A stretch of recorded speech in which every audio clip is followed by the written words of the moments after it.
भगवान ने हम सभी को सांत्वना दिया कि अगली बार जब बंसी बजाऊंगा तो आप सभी उसके पूर्ण आनंद को लेना, मगर फिर कोई खटपट मत करना।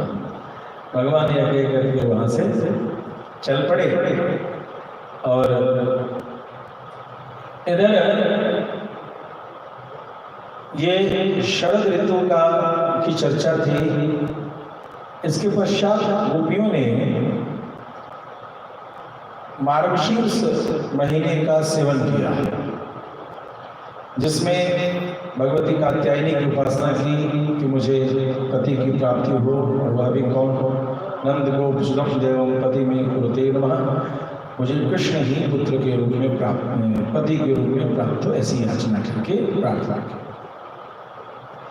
इसी उपासना के अनुकरण को ही धनुर्मास कहते हैं। जो गोपियों ने द्वापर में उपासना की, उसी को पुनः भगवती गोदाम्बा ने अपने पिता विष्णुचित्त स्वामी के कहने पर धनुर्मास के रूप में किया और भगवान जगन्नाथ की प्राप्ति भी करेगा।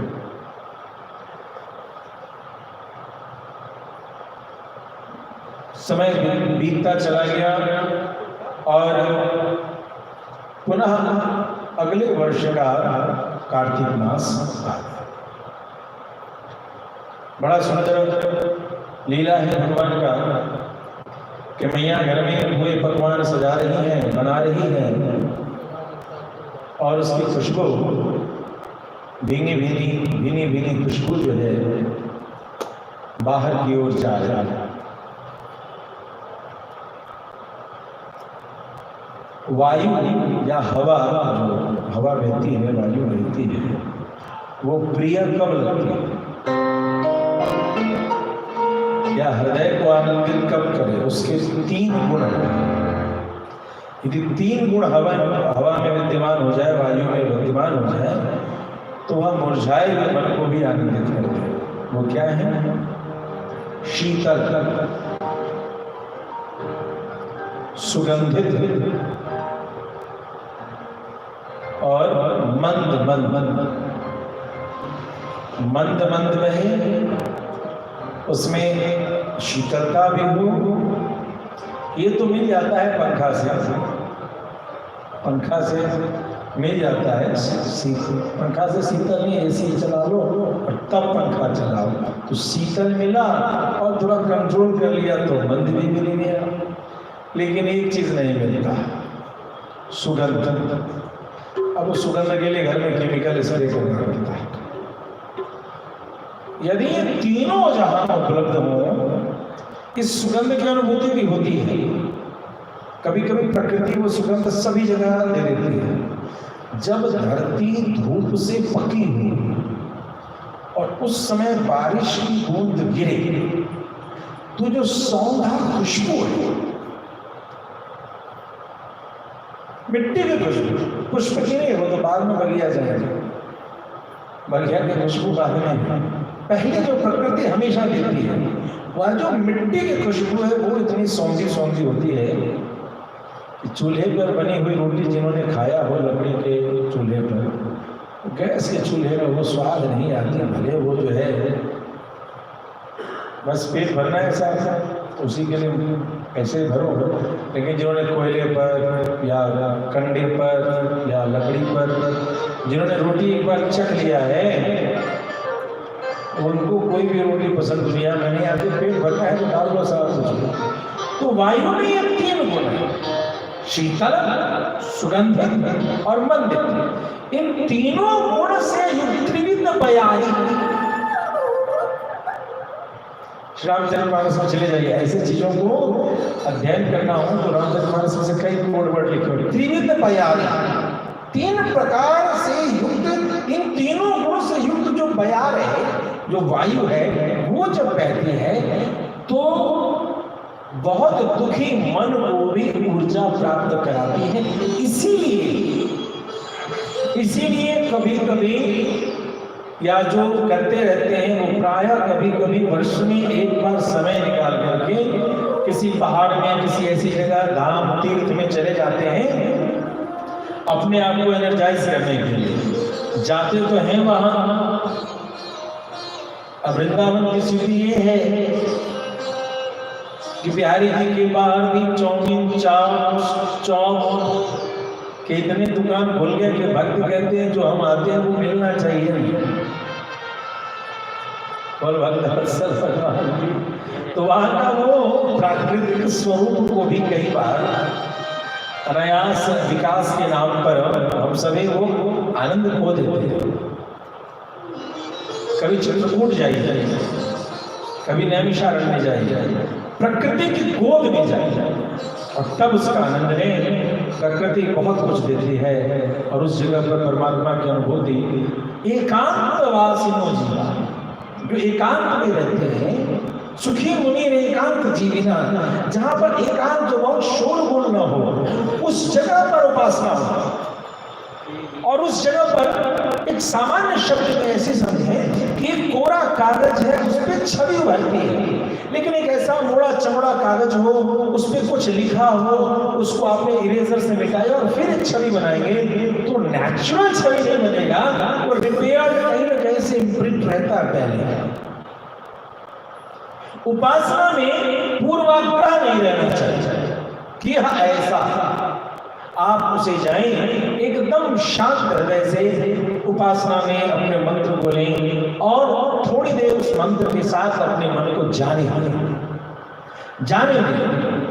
मंत्र विज्ञान की अनुभूति जबरदस्ती में नहीं है, उस मंत्र के तरंग को अनुभव करें, वह मंत्र स्वयं आपको कुछ न कुछ अनुभव कराएगा आपकी उपासना के अनुसार। जैसे लहरों में वे ही डूब जाते हैं जो अकड़ लगाता रहता है, और नए लहर के साथ जो पत्ता वो नहीं डूबता है, वो तैरता रहता है बड़ी इजीली। लहर के साथ इक्विलिब्रियम कैसे क्रिएट करना है, यही तो है स्विमिंग का ट्रेनिंग। इसको ऐसे समझें कि जैसे कोई पत्थर किसी सरोवर में आप गिराए एक तरफ और दूसरे तरफ एक पत्थर गिराए, दोनों से रिपल्स क्रिएट होता है, लहरें गोल गोल क्रिएट होती है और वो आपस में आपको दिखेगा, इधर वाले का लहर ऐसे जा रहा है और उधर वाले का लहर ऐसे। हम सभी एक एक पत्थर हैं जो गिरे हैं और हम सभी का एक न एक वाइब्रेशन है और सभी वाइब्रेशन एक दूसरे से चढ़ती हुई चल रही है। कब तक ये दर्शन होता है? जब तक इन दोनों लहरों में सामंजस्य स्थापित नहीं करा गया, तब तक दोनों लहरें ऐसे दिखती हैं। और जब दोनों लहरों में सामंजस्य निर्माण हो जाता है, दोनों वेव्स अपने एनर्जी को बैलेंस कर लेती हैं, फिर गोला क्रिएट होता है और वह चारों ओर एक एक इकाई हृदय के तरंग तब तक आपस में टकराते रहते हैं जब तक सामंजस्य स्थापित करने के मूड में न हो। परिवार में कलह होता रहता है, मंत्र में उपासना में कलह होता रहता है। आप उस ऊर्जा के साथ सामंजस्य बैठाइए, वह ऊर्जा आपको स्वतः कुछ न कुछ प्रदान करेगी। प्रेम से भक्तवत्सल भगवान के। अब कुएं भगवान बन रहे हैं और वह सुगंध धीरे धीरे कहाँ चल रही है, तो कन्हैया जो है नंद भवन से बाहर, नंद महल से बाहर अपने सखा मंडली के साथ कुछ कुछ खेल रहे हैं और तभी जो है वो सुगंध नाक में लग गई। हा हा रसज्ञो को वादिनः, साक्षात भगवान रसज्ञ है, कौन बताने वाला उनके जैसा रस। अब रसिक जो है जब जान गए कि स्वाद बड़ा तगड़ा है, बढ़िया घी में, देसी घी में बन रहे हैं पूरे पकवान और माँ खुद आज बना रही है, बस खेल को छोड़ा। सभी ने कहा अरे कन्हैया खेल भी छोड़ के बन जा, तू हमेशा बदमाशी करता है, खेल अभी पूरी होगी। अरे पूरी क्या होगी, खेल के अंत में क्या होता है, कोई जीतता है कोई हारता है, तो चल मैं हार गया, मैंने हार मान, ऐसे नहीं होगा खेलो। अरे भैया हार मान गया फिर भी खेलो, ये कोई बात होती है? दोबारा खेलेंगे, थोड़ी भूख लगी है, कोई तैयार हो। अच्छा अच्छा अच्छा, घर में पहुंचे तो नजर आनी है बढ़िया एकदम, हाँ वो रसोई और से पूरे भगवान सब तैयार हो रहे हैं, वाह वाह। अब वो जो है सो रसोई में पहुंच गए, कन्हैया आवाज करते हुए ओ मैया मैया री। अब मैया मैया बोला तो मैया घर से लाला निकल, अरे लाला ये। अब दौड़ते कन्हैया ओ मेरी मैया री, दौड़ते दौड़ते द्वार पर पहुंचे और जैसे एंट्री मारने का सोचा तो मैया ने कहा स्टैचू नहीं रुक जा, से स्टैचू कर दिया, कन्हैया रुक गए द्वार पर। भैया क्या बात, वहीं रुकना वहीं रहना, भीतर नहीं आना, भीतर सब अमनिया है, सब चक्रा कर देगा, तो गड़बड़ कर देगा, अमनिया है सब बार। बस ठीक है भैया, कुछ बात थी क्या, थोड़ी भूख लगी है, कुछ दे दो। बेटा सुनो, रोज तुम्हारे पीछे घूमती हो तो खाना नहीं है, भूख नहीं लगी है, और आज पता है तेरे मन में क्या, आज तो भोजन मिलने से रहा, पहले ये पूरे पकवान तैयार होंगे, यज्ञ में जाएगा, भोग लगेगा, फिर प्रसाद लगेगा। अरे मैं कौन सा मैं पूरा का पूरा खाने वाला हूँ, मेरा पेट देख ले कितना बड़ा है, तुमने कितने पूरे पकवान बना रखे हैं, उतना मैं थोड़े खाऊंगा, मुझे तो इतना खाना है, इतना बड़ा पेट, वो मैं थोड़े पे इतना पूरा भीतर चला जाएगा, थोड़ा सा दे दो, तेरे हाथ की इतनी मिल जाएगी, मुझे बड़ा संतुष्टि मिलेगा। मैया ने तो कच्चों का भात खाए कि नहीं, चलो कच्चों देखा गरम ठंडा लग गया, चलो घर से बाहर। अब तो कन्हैया को घर निकाला मिल गया, कन्हैया भवन के सीढ़ी पर बैठ गए, और वहां सीढ़ी पर बैठ करके जो आंख का काजल है वो पूरे शरीर में लगा रहे हैं और रो रहे हैं, पूरा बढ़िया मेकअप हो गया। अब नंदराज ने देखा कि सारी व्यवस्था हो गई, चले घर देखें कैसी क्या व्यवस्था है भोग नैवेद्य का, तो दूर से देख रहे हैं बूढ़े नंद बाबा की कन्हैया जो है सीढ़ी पर बैठ करके रो रहे हैं।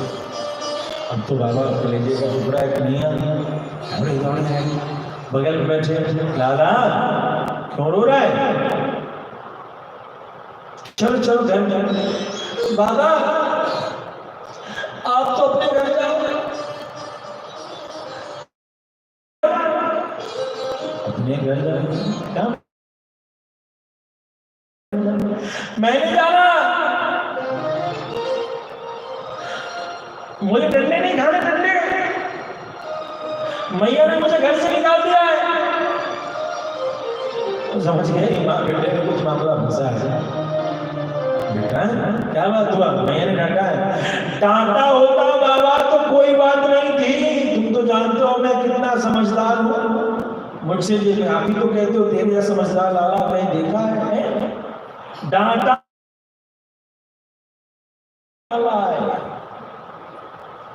और मैं ठहर,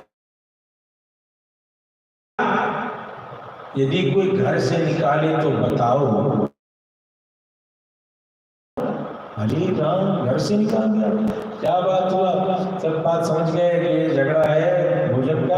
तो नंदराज ने समझा, सुनो ऐसी बात नहीं है, मेरी बात सारी बात तुम्हारी सुन ली, बेटा घर जाओगे तो तुमसे बात करेंगे। हाँ हाँ जाए गुड़ गुड़। ऐसा है कि हम सभी क्या हैं, गौ पालते हैं, यज्ञ करते हैं तो इंद्र प्रसन्न होता है, इंद्र प्रसन्न होता है तो वृष्टि होती है, वृष्टि होती है तो गौ घास निकलते हैं, चारा चारा को गौ खाती है, गौ खाती है स्वस्थ होती है, स्वस्थ होती है तो धन संपन्न है। और यदि न करेंगे तो, यदि यज्ञ न करेंगे तो क्या होगा, इंद्र कुपित होगा और ऐसी ऐसी स्थिति होगी कि सब गौ में भूख नहीं रहेगा। राम ये तो बड़ा गजब हो गया।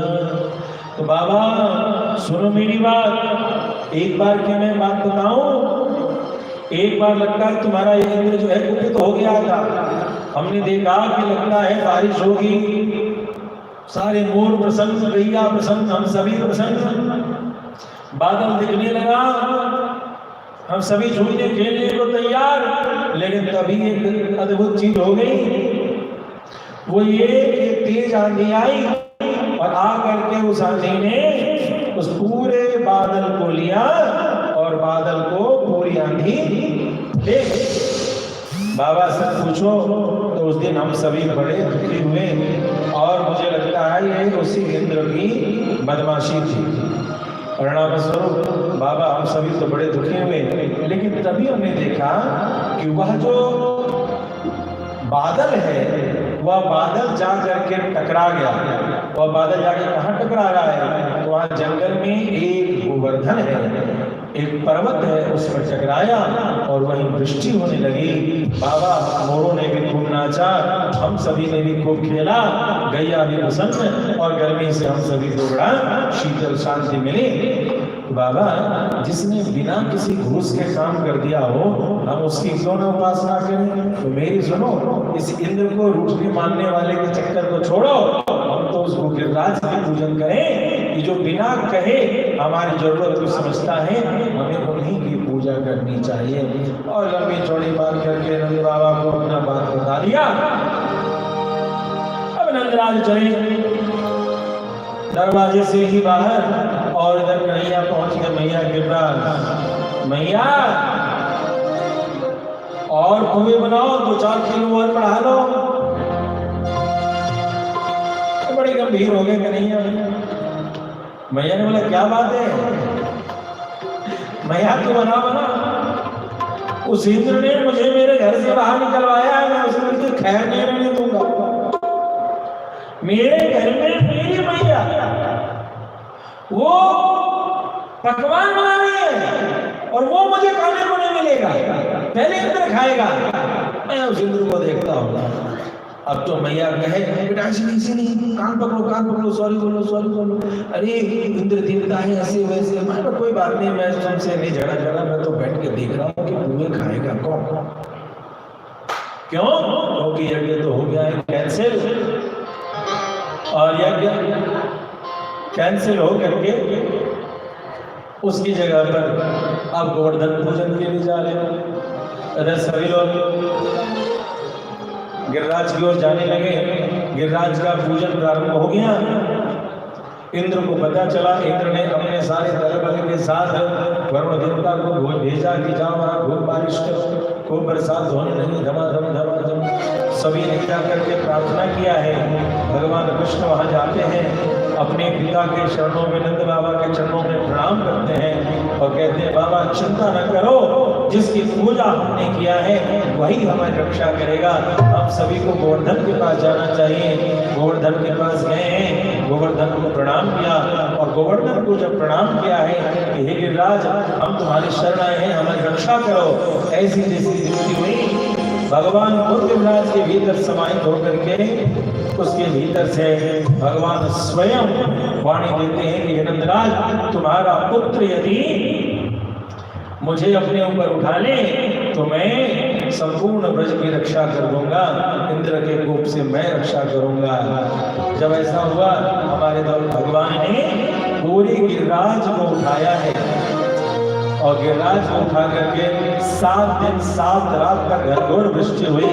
जब वृष्टि का एक भी बूंद जल बादलों के पास न रहा तब इंद्र स्वयं उपस्थित होते हैं, क्षमा मांगते हैं और भगवान ने गिरिराज गोवर्धन को नीचे रखा।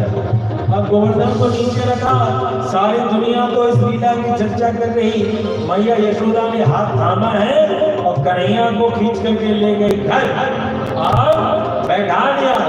7 दिन का भोजन 8 बार खिलाती थी नित्य। मैया कितने बार खिलाती थी? 8 बार।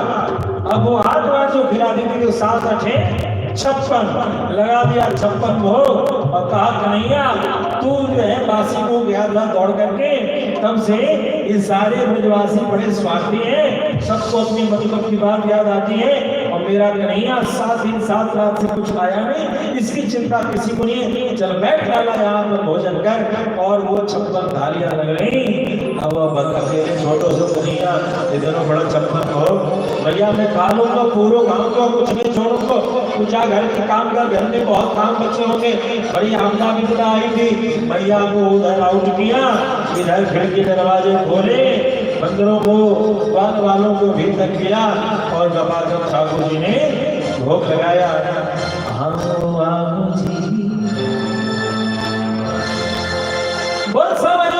सरकार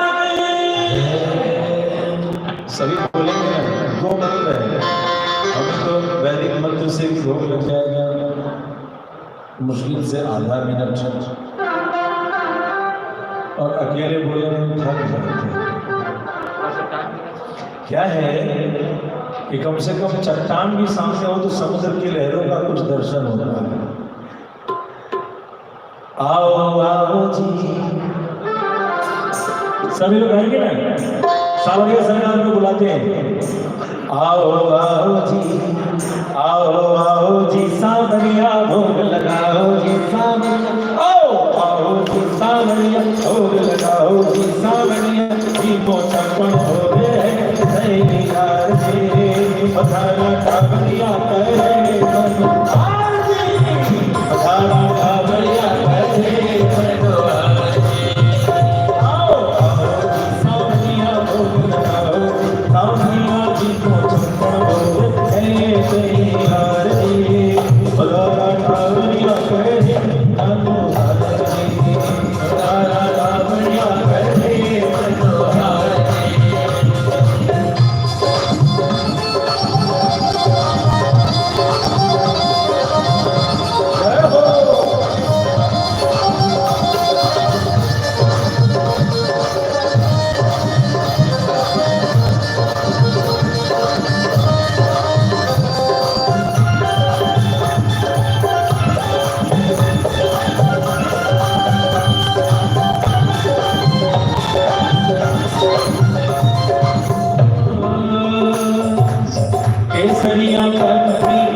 पधारा सावरिया करे पधारा।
भगवान के। मैं तो गोवर्धन को जाऊं मेरो थोड़ा ब्रज का भी भजन हो जाए। मैं तो गोवर्धन को जाऊं मेरो नाय माने मेरो मनवा। गौरमंडल की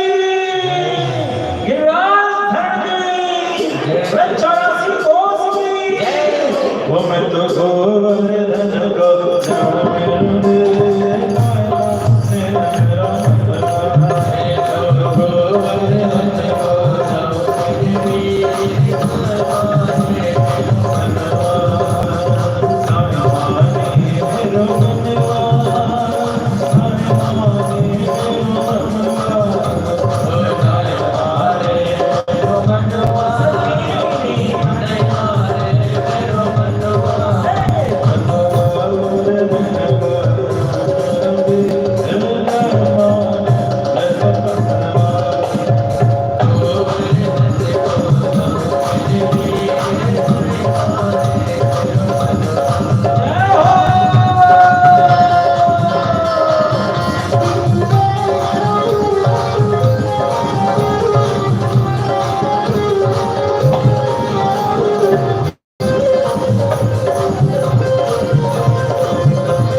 बोलिए बाके हरिलाल की।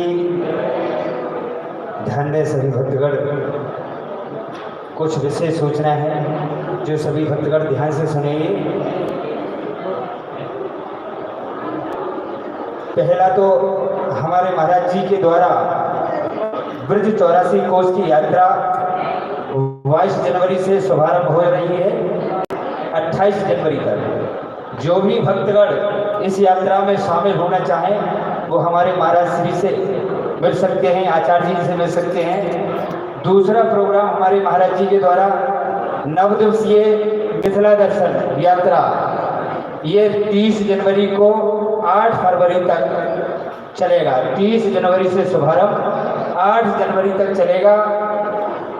ये भी महाराज श्री के द्वारा ये प्रोग्राम है, ये सब आप लोग श्री चरण भक्ति के द्वारा, जो चैनल है हमारे महाराज श्री का श्री चरण भक्ति, जो YouTube के माध्यम से आप लोग घर बैठे देखेंगे और उसको, उस चैनल को अगर सब्सक्राइब ना किया हो, लाइक ना किया हो, आप लोग जरूर ध्यान दें। श्री चरण हमारे महाराज श्री से जरूर मिलेंगे।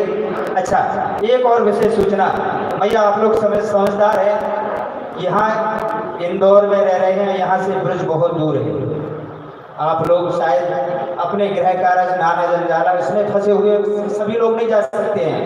भगवान ने आप लोगों को इस लायक बनाया है कि यहाँ रह करके आप अपने नाम से वहाँ वृंदावन धाम में शायद कुछ भूमि खरीद सकते हैं।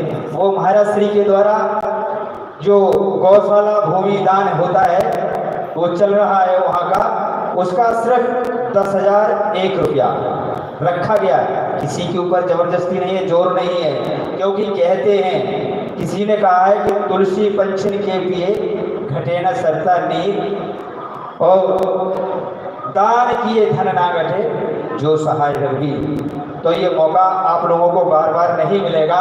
जब जन्मांतरों के मनुष्य के जन्म जन्मांतरों के पूर्णोदय होते हैं तब ऐसा मौका बार बार एक बार मिलता है, बार बार नहीं मिलता है। अच्छा, दूसरा महाराज जी का हमारा आगामी कथा जो भागवत है हमारे महाराज श्री का, वो 10 अक्टूबर से 16 अक्टूबर तक जयपुर में है, 20 अक्टूबर से 28 तक चलेगी। और श्री राम कथा पालमपुर हिमाचल में भी श्री महाराज श्री के द्वारा जो इतने सारे जो प्रोग्राम हैं महाराज श्री के, वो आप अपने घर बैठे YouTube चैनल के माध्यम से देख सकेंगे, जिस चैनल का नाम है श्री चरण भक्ति। तो इस चैनल को आप लोग लाइक करना और बेल आइकन वो बटन दबाना ना भूलें। महाराज श्री से जरूर जुड़ें। जिसको भी दान देना चाहेंगे, वो जो इच्छा भी है, वो हमारे आचार्य जी जो पूजन कराते हैं उससे आप मिल सकते हैं। इसका खास विशेष नहीं है। बोलिए बाके बिहारी लाल की। हरि ओम। चंद्रमा मनसो जातचो सूर्यो अजायता श्रोत्रादायश्च प्राणश्च मुखार्दमिन जायता। श्याम श्यामाति श्याम श्यामाति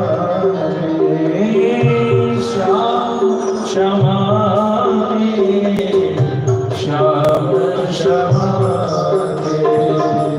आरती उतारो मैं तो श्याम श्यामाति।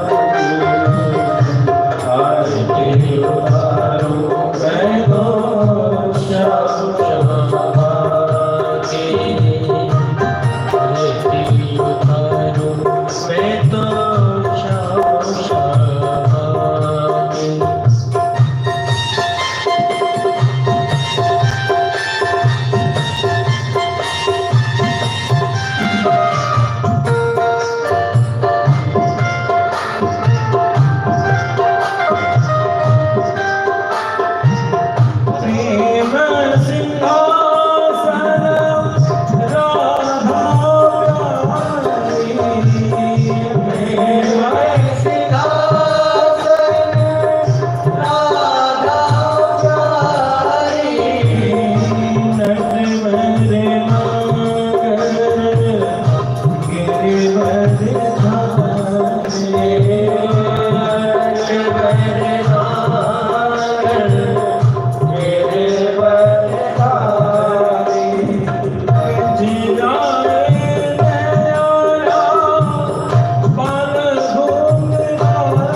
मैं तो श्याम श्याम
शांति